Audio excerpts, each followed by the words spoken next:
Necesito que me digan si escuchan bien, si logran ver las diapositivas para poder empezar con la clase.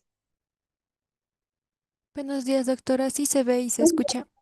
Ok, muy bien. Entonces, vamos a empezar con el tema de sangre. Ya, vamos a empezar con la introducción.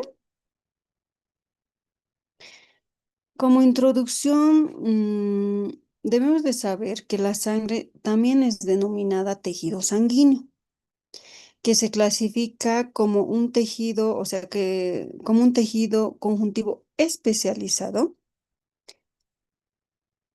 ya que aunque no une estructuras como los tejidos conectivos anteriormente visto en las clases previas, cumple una función integradora al conectar todos los sistemas del organismo mediante el transporte de sustancias. ¿Ya? Entonces, desde el punto de vista histológico que a nosotros nos compete, está compuesto por elementos formes. En sí, va a estar compuesto por glóbulos rojos, glóbulos blancos y plaquetas, que estos van a estar suspendidos en una sustancia intercelular que es líquida, llamada plasma. Entonces, este medio permite el intercambio continuo de lo que será gases, nutrientes, desechos, hormonas y otro tipo de moléculas entre los tejidos. Y de esta manera se utiliza una extensa red de vasos sanguíneos del sistema circulatorio. En la imagen entonces ustedes pueden observar los principales componentes, como ser los glóbulos rojos, que son, o sea, también denominados eritrocitos. Estos van a estar encargados de lo que será el transporte de oxígeno y el dióxido de carbono. También van a poder ver los glóbulos blancos, denominados leucocitos. Estos van a estar, o sea, son responsables de la defensa inmunológica. También pueden apreciar las plaquetas, ¿no? Ahí están, plaquetas de esos color verdecitos, ¿no ve? También denominados trombocitos, y estos intervienen en lo que será el proceso de coagulación sanguínea. Y sosteniendo a todo eso, ven lo que será el plasma, que no es más que un medio líquido que transporta los elementos formes y sustancias disueltas. En resumen, la sangre es un tejido vital de conexión y comunicación interna, ¿no? ¿Esencial para qué? Para mantener la homeostasis y el correcto funcionamiento de esta manera de los órganos del cuerpo.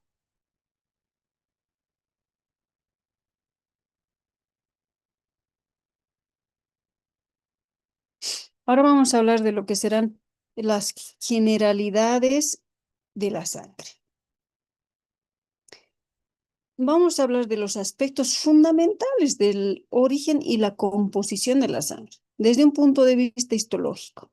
Entonces, la sangre va a provenir embriológicamente del mesénquima. Es el mismo tejido embrionario del cual derivan todos los tejidos conectivos ya vistos en previas clases, ¿no? Lo que confirma su clasificación como un tejido conjuntivo especializado, ¿ya? A diferencia de los tejidos sólidos, la sangre tiene una consistencia líquida, lo que le permite desplazarse por lo que será el organismo y cumplir sus diferentes funciones de transporte. Su color rojo varía según su contenido de oxígeno. Es un rojo brillante cuando cursa por las arterias y en las arterias va a ser más rica de oxígeno. Entonces, por eso le va a dar esa característica roja, rutilante, brillante, porque va a estar más oxigenada, ¿ya? Y va a ser oscuro, rojo oscuro, ¿en dónde? En las venas, porque en las venas menor oxigenación, ¿ya? Entonces, en cuanto a su composición celular, la sangre contiene tres tipos principales de elementos formes, como hemos dicho, ¿no? Los principales, los glóbulos rojos, también denominados eritrocitos, hematíes o serie roja, van a participar en lo que será la defensa inmunológica del organismo. Em, Ahora, la serie blanca, también denominado leucocitos, ¿no ve? También contienen las plaquetas, que son fragmentos celulares que intervienen en lo que será la coagulación y la reparación vascular. En conjunto, estos componentes, formes, actúan de una manera coordinada en el cuerpo y dan lo que será, le proporcionan defensa frente a agentes externos.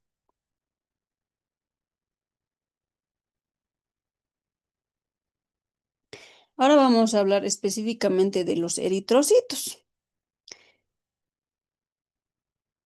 Y hemos dicho, ¿no?, que la sangre está compuesta por tres elementos formes principales, que son los eritrocitos, los leucocitos y la plaqueta.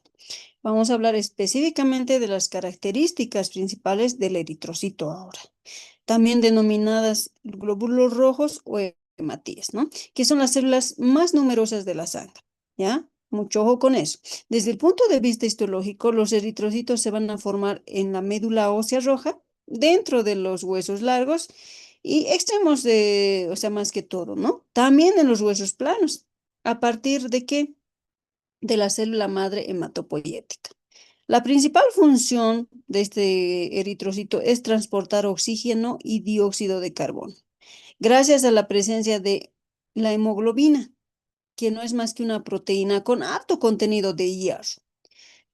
Al observarlos al microscopio, ustedes van a poder identificar cómo son discos bicóncavos, ¿ya? Como pueden ver en la imagen esquemática de ahí. Son como discos bicóncavos estos eritrocitos, deprimidos en el centro y más gruesos en los bordes. O sea, una forma que aumenta en su superficie para el intercambio de gases y les permite entonces deformarse fácilmente y pasar de esta manera por los capilares muy estrechos, por lugares muy finos, ¿no? Su diámetro promedio es de 7,5 micrómetros, aunque puede variar ligeramente, puede variar, ¿no? Pero este diámetro promedio de 7,5 es denominado normocítico. En cuanto a su cantidad, en el varón hay entre 5 a 5,5 millones por milímetro cúbico de sangre, mayor en relación al de la mujer, que es de 4,5 millones, ¿ya? O sea, más sangre tiene el varón. Además, los eritrocitos van a constituir aproximadamente el 44% del volumen sanguíneo total, ¿ya?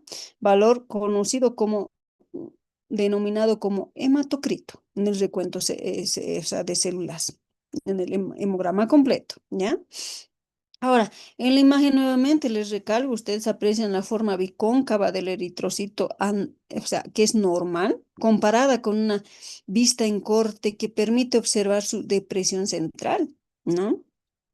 Esto es característico del glóbulo rojo, no tiene núcleo, es anucleado, ¿no? Y esta característica, esta estructura la tiene para poder deformarse con facilidad y poder realizar su transporte, ¿no? Y luego adquirir su misma estructura de inicio.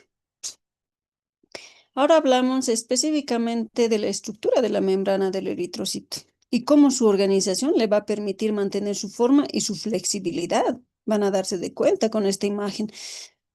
Los eritrocitos ya van a estar formados por dos membranas plasmáticas, como pueden apreciar en la imagen, muy resistentes. Además de que tienen un citoesqueleto, ahí está el citoesqueleto interno, compuesto principalmente por filamentos de espectrina, que es una proteína estructural clave, ¿ya? Ahora, esta red interna de espectrina se va a anclar a la membrana mediante dos tipos de proteínas, como ser la actina y la anquirina, que funcionan como puntos de unión y de sostén. Entonces, en la imagen se observa este complejo estructural, donde la espectrina se conecta con dos proteínas de membrana importantes. La proteína de banda A, como pueden, ahí diré de banda 4, como pueden ver ahí en la imagen, ¿no? Que es extrínseca y se encuentra en la cara interna de la membrana. Y la proteína de la banda 3, que es, o sea, es intrínseca o transmembranal, permitiendo el intercambio de iones y gases. Entonces, esta arquitectura le otorga al eritrocito una gran elasticidad y resistencia mecánica. Le permite de esta manera deformarse al pasar por capilares muy estrechos, muy pequeños, sin romperse, ¿ya? Y recuperar su forma original al salir de estos capilares estrechos. En sí, esta compleja organización molecular es esencial para la función durabilidad del eritrocito, garantizando su integridad durante su recorrido por todo lo que sería el sistema circulatorio sanguíneo. Ahora, este eritrocito también va a tener propiedades funcionales y un ciclo de vida dentro de lo que será el organismo. Ahora, gracias a esta estructura membranal que acabamos de ver anteriormente, formada por lo que es el citoesqueleto, la espectrina, la actina y la anquirina, los eritrocitos pueden deformarse sin romperse. Hemos dicho, ¿no? Al pasar los capilares muy estrechos y posteriormente recuperar su forma bicóncava original. Esta capacidad de flexibilidad es esencial para garantizar una circulación eficiente, incluso en vasos muy finitos, muy pequeñitos, ¿ya? Ahora, cuando los eritrocitos se agrupan por su color, se aprecia un rojo intenso debido a la concentración de la hemoglobina. En cambio, cuando están dispersos o aislados, el color tiende a amarillarse o volverse color verduzco pálido, reflejando su aspecto individual bajo el microscopio. Su vida media es de aproximadamente 100 a 120 días. Muy importante, ¿no? Viven de 100 a 120 días. Luego son descubiertos, o sea, destruidos en sí por los macrófagos especializados. Y estos macrófagos se encuentran principalmente en el vaso, aunque también pueden estar, como en anteriores clases hemos indicado, en el hígado y en la médula ósea. Este proceso se denomina, este proceso de fagocitosis, hemocatéresis, ¿ya? Mediante el cual se van a degradar los eritrocitos envejecidos y se reciclan componentes útiles, como ser el hierro de la hemoglobina. Eso entonces, ¿no? Ahora vamos a hablar de lo que será la hemoglobina, que es otro componente que se encuentra dentro del glóbulo rojo. Entonces, es un componente muy importante del glóbulo rojo, ¿ya? Esta diapositiva en sí describe la estructura y la función de la hemoglobina, que es el principal pigmento respiratorio contenido en los eritrocitos, dentro de los eritrocitos. O sea, la hemoglobina es una proteína conjugada de alto peso molecular, formada por una parte proteica llamada globina y una parte no proteica o pigmento denominado grupo M, que contiene un átomo de hierro. Este metal va a ser fundamental porque permite la unión reversible de lo que es el oxígeno, a lo que hace posible su transporte desde los pulmones hacia los tejidos y el retorno de dióxido de carbono en sentido inverso. Entonces, desde el punto de vista estructural, la hemoglobina, como pueden ver en la imagen, está compuesta por 4 cadenas polipeptídicas, 2 alfas y 2 beta, que forman un tetrámero, ¿no? Cada uno de ellos se va a asociar a un grupo hemo, de modo que una molécula completa de hemoglobina puede transportar 4 moléculas de oxígeno. En la imagen se observa esta estructura tridimensional, donde las cadenas polipeptídicas se entrelazan, ¿no? Alrededor de los grupos de hemo que están en color rojo, ¿no? Eh, También se aprecia su localización dentro del glóbulo rojo, lo que refleja su papel esencial en el color y su función respiratoria en la sangre. En sí, la hemoglobina es el componente vital que permite la oxigenación de los tejidos y la eliminación de CO2, ¿no? En el glóbulo rojo, manteniendo este equilibrio fisiológico del organismo.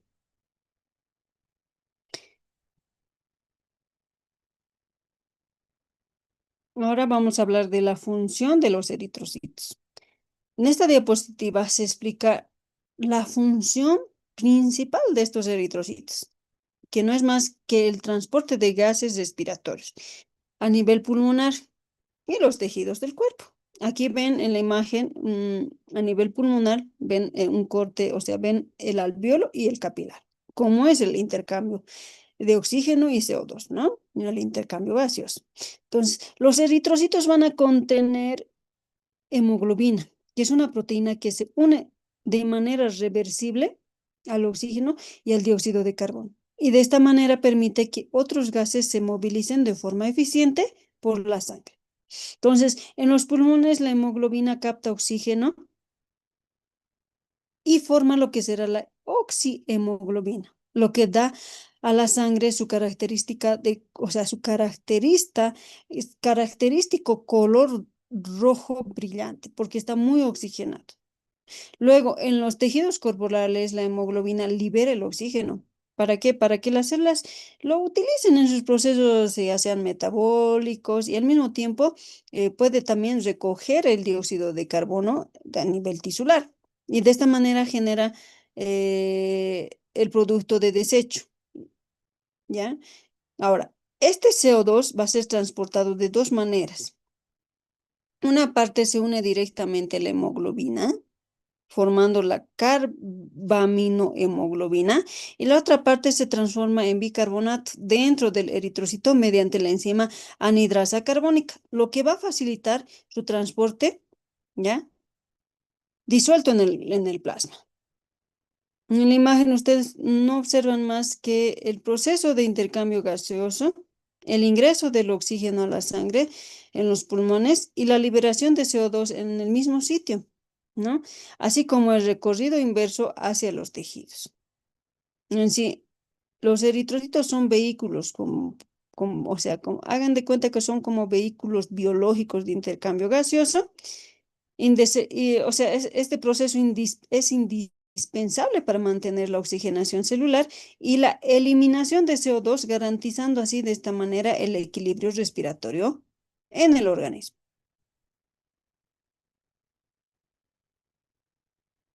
Ahora, ya hemos hablado de la serie roja, de los glóbulos rojos. Ahora vamos a pasar a hablar de los glóbulos blancos. Aquí les presento las características del glóbulo blanco. Ahí en la imagen ven en lo que es blanquito, sus núcleos. Ese es el glóbulo blanco, ¿ya? O también denominado leucocitos. Estos son esenciales para la defensa del organismo, ¿ya?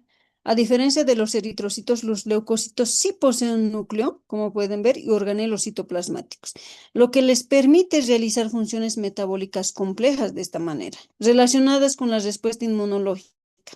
Se van a denominar glóbulos blancos porque carecen de pigmento y cuando se agrupan presentan un aspecto blanquecino o cremoso.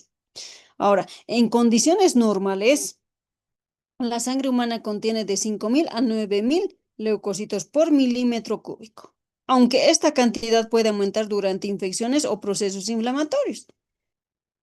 Histológicamente, los leucocitos se clasifican en dos grandes grupos según la forma del núcleo, ¿ya? Según la presencia o ausencia de gránulos específicos. Ahora, según la forma del núcleo, pueden ser segmentados o no segmentados, ¿ya? Ahora, si según la presencia de gránulos específicos, se pueden clasificar en granulocitos o agranulocitos. Si se van a clasificar en granulocitos, van a estar los neutrófilos, eosinófilos y basófilos. En los agranulocitos van a estar los linfocitos y los monocitos, ¿ya? Entonces, en la imagen se observa un leucocito, ¿no? Como pueden ver, rodeado por eritrocitos. Ya hemos hablado de los eritrocitos, ya los conocemos, en donde podemos destacar de este leucocito su núcleo lobulado y su citoplasma con gránulos visibles, características típicas de este neutrófilo. Entonces, esta morfología permite reconocer fácilmente a los glóbulos blancos bajo el microscopio, ¿ya? En resumen, en sí, estos leucocitos son células, niños, nucleadas, estas sí tienen núcleos, especializadas en proteger al organismo frente a agentes patógenos, participando entonces de esta manera activamente en lo que será la inmunidad y la reparación tisular.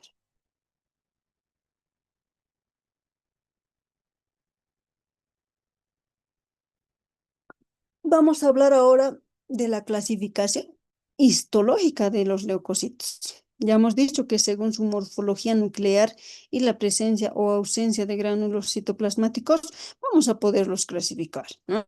Cuando se realiza un frotis, por ejemplo, sanguíneo, y se tiñe con colorantes combinados como será en la tinción por Brigitte o Yemsia, Los gránulos citoplasmáticos de estos leucocitos se van a diferenciar por su afinidad por los colorantes o ácidos o básicos, mostrando distintos tonos y también, eso nos va a facilitar su identificación bajo la microscopía electrónica.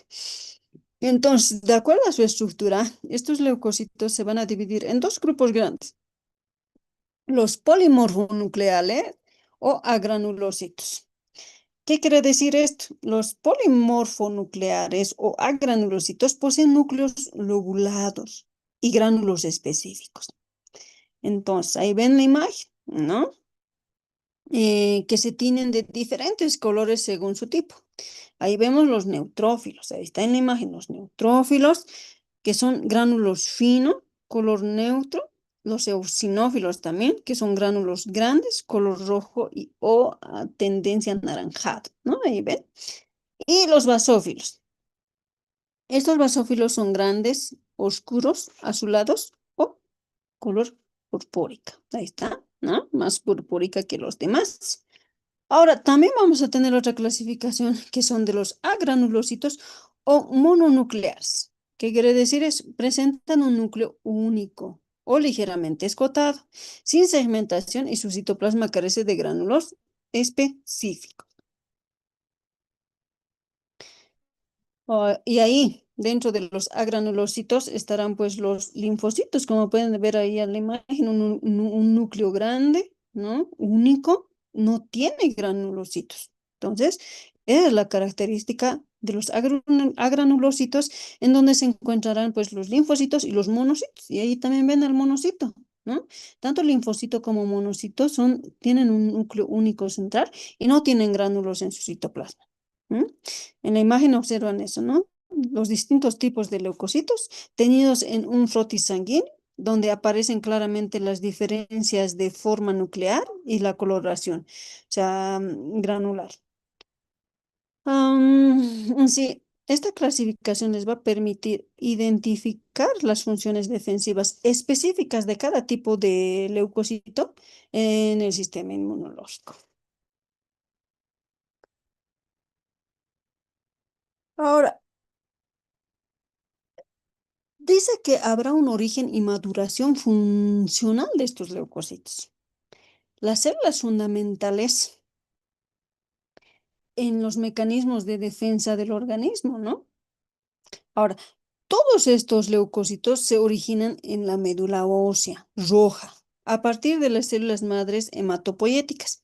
Sin embargo, debemos de saber que algunos de ellos, como por ejemplo los linfocitos, van a requerir completar su maduración y especialización funcional en otros órganos del sistema linfático. Y estos órganos se dividen en primarios o centrales o secundarios también denominados periféricos. Los primarios centrales son células inmunes donde van a madurar por primera vez, como por ejemplo la médula ósea, que es la formación inicial, y en el timo, la maduración de los linfocitos T. Ahora, los secundarios o periféricos, donde las células ya maduras se activan y cumplen su función defensiva, como por ejemplo el vaso, los ganglios linfáticos, las amígdalas y los folículos linfáticos, que estos van a estar ubicados en el aparato digestivo, respiratorio y urogenital del ser humano. Entonces, en la imagen ustedes observan estos órganos del sistema linfático, como por ejemplo el timo en la región torácica, la médula roja dentro del hueso, el vaso en el hipocondrio izquierdo y los ganglios linfáticos. Estos van a estar distribuidos por todo el cuerpo. En síntesis, los leucocitos se van a formar en la médula ósea, pero su maduración inmunológica ocurre en órganos especializados, como los que les permite reconocer y eliminar agentes extraños, manteniendo de esta manera la protección integral del organismo, ¿no? Ahora vamos a hablar de la función de estos leucocitos, de estos glóbulos, o bueno, sí, blancos, ¿no? La función y la dinámica celular de los leucocitos, ya a diferencia de los eritrocitos, no permanecen estáticos en la sangre, sino que se van a desplazar activamente hacia los tejidos donde son necesarios. Este desplazamiento ocurre mediante un movimiento característico denominado ameboideo, ameboideo, ¿ya? Y el proceso por el cual atraviesa la pared de los capilares sanguíneos para llegar a los tejidos se llama diapedesis. Una vez fuera del torrente circulatorio, los leucocitos cumplen sus funciones inmunológicas, como ser la fagocitosis de microorganismos y la liberación de mediadores que controlen lo que es la inflamación. Su llegada al sitio de infección o daño tisular se orienta por un fenómeno denominado quimiotaxis, que consiste en la atracción de los leucocitos hacia las sustancias químicas liberadas por bacterias. Pueden ser virus o también células lesionadas. En cuanto a su vida media, varía según el tipo de leucocito, ¿ya? Algunos sobreviven solo horas, mientras que otros, como los linfocitos de memoria, por ejemplo, pueden durar días o incluso años. En la imagen ven todo lo que acabamos de hablar. Un leucocito desplazándose hacia el microorganismos, ¿no? Estos representados en color amarillo, lo que explica el proceso de migración y fagocitosis típico de la respuesta inmunitaria. En sí, estos leucocitos son células móviles y activas, diseñadas para reconocer, desplazarse y eliminar agentes patógenos, garantizando la protección y equilibrio del cuerpo.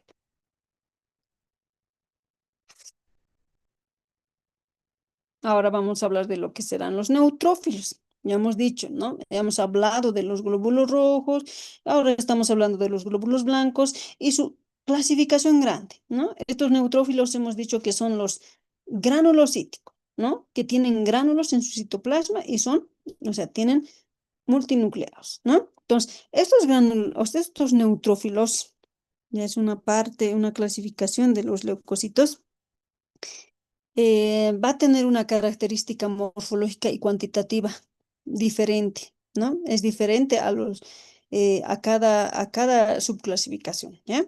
Entonces, estos neutrófilos representan entre el 55 al 60% del total de glóbulos blancos, con una concentración aproximadamente de unos 3.000 a 6.000 por milímetro cúbico de sangre. Son células de tamaño medio que miden entre 12 y 15 micrómetros de diámetro y desempeñan un papel fundamental en la respuesta inmune innata, siendo las primeras células en llegar a los sitios de infección o inflamación, ¿ya? Entonces, en el citoplasma contienen dos tipos de gránulos. El primero, gránulos específicos. Estos son de color violeta o rosado, que contienen enzimas antimicrobianas. Muy importante, ¿no? Y el otro tipo de gránulo que contiene son los gránulos inespecíficos, o también denominados azurófilos, que son lisosomas primarios con enzimas digestivas potentes, ¿ya? Su núcleo lobulado, como pueden ver en la imagen, es una característica distintiva de este neutrófilo, los distingue de los demás, porque generalmente presenta de 3 a 6 lóbulos, unidos por delgados puentes de cromatina, y un núcleo lobulado aumenta con la edad de la célula. Entonces ahí, miren, tiene un núcleo de 5 lóbulos, 1, 2, 3, 4, 5, ¿no ven? Entonces, en la imagen, eso observan ustedes claramente, un neutrófilo con su núcleo multilobulado y su citoplasma con gránulos finos teñidos con tonos lilas y rosados. Es típico esta morfología en frotis sanguíneas, ¿no? Teñidos con colorantes típicos de Brigitte o Yemsia. Entonces, estos neutrófilos son células fagocíticas rápidas, eficientes, esenciales para la defensa inicial en contra de las bacterias, en la eliminación del tejido dañado.